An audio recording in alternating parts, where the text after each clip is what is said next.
تم کھلے گناہوں سے بھی بچو اور چھپے گناہوں سے بھی۔ جو لوگ گناہ کا اکتساب کرتے ہیں وہ اپنی اس کمائی کا بدلہ پا کر رہیں گے۔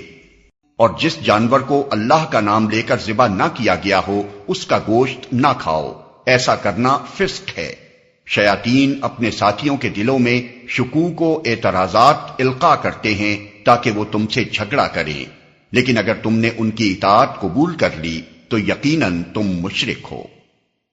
کیا وہ شخص جو پہلے مردہ تھا پھر ہم نے اسے زندگی بخشی اور اس کو وہ روشنی عطا کی جس کے اجالے میں وہ لوگوں کے درمیان زندگی کی راہ طے کرتا ہے، اس شخص کی طرح ہو سکتا ہے جو تاریکیوں میں پڑا ہوا ہو اور کسی طرح ان سے نہ نکلتا ہو؟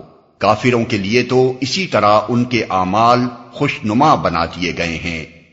اور اسی طرح ہم نے ہر بستی میں اس کے بڑے بڑے مجرموں کو لگا دیا ہے کہ وہاں اپنے مکر و فریب کا جال پھیلائیں۔